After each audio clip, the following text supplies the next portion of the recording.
Oh, I guess I'm talking about the same thing. It's contained in the same video, right? Yeah. Oh, I'm an idiot. No, it's okay. I just Carry was on. like, wait.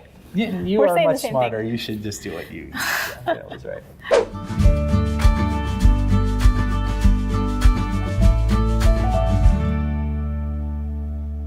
Yeah, so today we're going to talk a little bit about, what are some of the most significant things when it comes to money in relationships. And I think what most people think of, and I think there's a reason that they do, is that there's a lot of conflict that comes up in relationships as it pertains to money, and for good reason. Money permeates every aspect of our lives, and it is a breeding ground for conflict, unfortunately, especially if you find yourself in a relationship where you and your significant other, your partner, disagree about finances in a pretty distinct way. And so I think the most important thing that we would advise people in this area is, we've said it before, but is that, be open and honest and communicative with the person that you're journeying with. And it is important to listen to that person, not just so that you're able to respond with your point of view, but listen to genuinely understand for comprehension of what they're saying and why they're saying it. If I say to Krista, hey, I didn't love that you spent this money, there's so much more going on with that than just, I'm missing that money.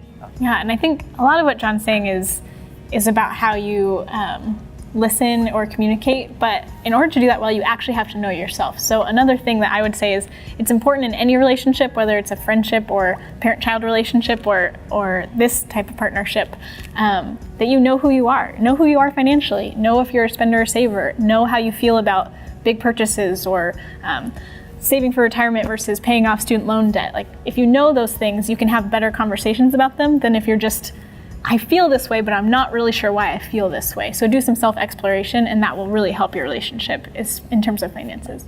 And I think if you find yourself in a conflict about money, be sure to be gracious with the other person. I think that's one of the most important things that you can do. And Krista mentioned, paying off student loans versus saving for retirement. That was our most significant financial disagreement in our relationship. After we had finished undergrad, graduated from college, we kind of had we saw those as two different options, whether to aggressively work towards paying off our student loans or save really aggressively for retirement. And I really, really wanted to see us save for retirement, to put our money in that way. And Krista really wanted to see us pay off our student loans. We ultimately decided to go with what she wanted, not just because, but really because we agreed to that. And I'm thankful that we did. That ended up being the best choice for us. But what Krista did for me was she listened to all of my concerns. She affirmed the perspective that I was offering, and that made it easier for me to say yes to, in that moment, what she wanted. And I think that's how you can handle it well. Yeah. If I hadn't been listened to well, there's no way I would have given up. There's no way I would have let her win. Not that it's about winning or losing, but yeah. But I won. But no, I think you're right. I think I could hear John's perspective, but we weren't just talking about where our dollar's going. We were talking about, here's how I feel when I see that we have debt. And it was more about, I need to feel okay with where our money is than what's technically, logically the better option, which technically, interest-wise, investing was the better option. But so there's a lot more at stake there than just what's logical.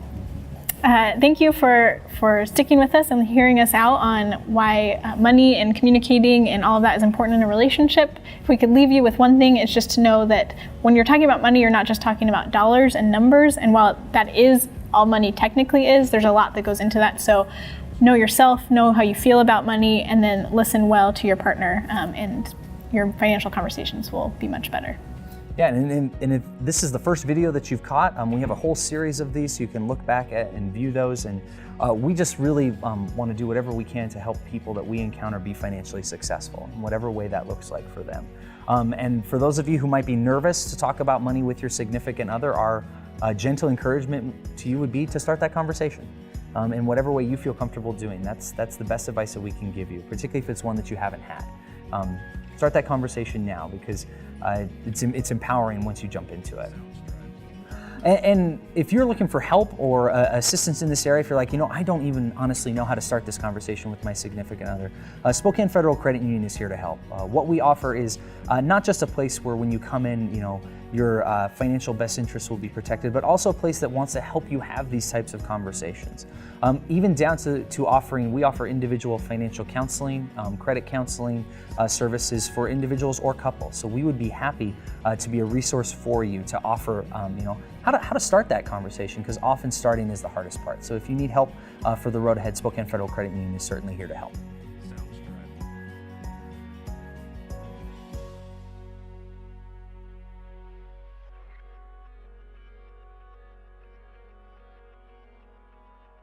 Soundstripe.